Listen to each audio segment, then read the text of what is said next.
તો ગાઈસ તહેવારો આવે છે એટલે તમારે જો 4-5 હજાર વાળા આ ટાઈપના ડ્રેસ લેવાના હોય તો અહીંયા સહેલી ક્રિએશનમાં ચાલે છે ધમાકેદાર સેલ બધા પર ફ્લેટ 40% એટલા મસ્ત છે એટલે બધા લગભગ 1700 1800 2000 ની રેન્જમાં જ પડવાના છે। તો સહેલી ક્રિએશનમાં આવી ગયો છે મોન્સૂન ધમાકા સેલ। અહીંયા તમને હેવી ડ્રેસીસ છે, શરારા ડ્રેસ છે, બધામાં ફ્લેટ 40% ડિસ્કાઉન્ટ મળવાનું છે।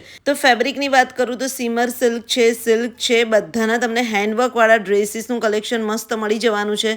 તો ભાઈ તહેવારો આવે છે અને જો તમારે શોપિંગ કરવાની હોય તો અહીંયા વિડીયો કોલ શોપિંગ પણ થશે। પણ કેવો છે 3 પીસ ડ્રેસ ખાલી 940 રૂપિયાનો જ છે, ખાલી 940 નો જ છે મિનાલ। જો અહીંયા તમને મલ કોટનના છે, કોટનના છે, ગામઠીના છે, બાંધણીના, અજરકના, સિલ્કના બધા ડ્રેસીસ પર ફ્લેટ 25% ડિસ્કાઉન્ટ છે। તો ભાઈ આ બધા 3 પીસ ડ્રેસીસ પર તમને ફ્લેટ 25% ડિસ્કાઉન્ટ મળી જવાનું છે અને આ બધી ઓફર 31 જુલાઈ સુધી રહેવાની છે। તો કોટનના ડ્રેસીસમાં તમને સાઇઝ મીડિયમથી લઈને 6XL સુધીની મળી જવાની છે અને બને ને એટલા જલ્દી જતા રહેજો કારણ કે સ્ટોક ક્લિયરન્સ સેલ છે। તો સહેલી ક્રિએશન આવેલું છે વડોદરાનું જે અખોટા છે ત્યાં ઉર્મી 4 રસ્તા પાસે ડોક્ટર કદમાઈ હોસ્પિટલની બાજુમાં વૃંદ કોમ્પ્લેક્સમાં જ એમની શોપ આવેલી છે। તો આ બધા સિલ્કના ડ્રેસીસ પર પણ તમને ડિસ્કાઉન્ટ મળી જવાનું છે અને સાથે અત્યારે 2 પીસનું કલેક્શન પણ તમને મળી જશે અને 2 પીસ પર ફ્લેટ 15% ડિસ્કાઉન્ટ છે। તો 2 પીસ બધા 1200 થી 1500 ની રેન્જમાં હતા અને એમાં પણ તમને 15% ડિસ્કાઉન્ટ મળવાનું છે। તો મેં અહીંયાથી એક 2 પીસ ડ્રેસ લીધો અને એક હેવીમાં ડ્રેસ લીધો છે। તો ફટાફટ વિડીયોને શેર કરીને તમે જાવજો સહેલી ક્રિએશનમાં।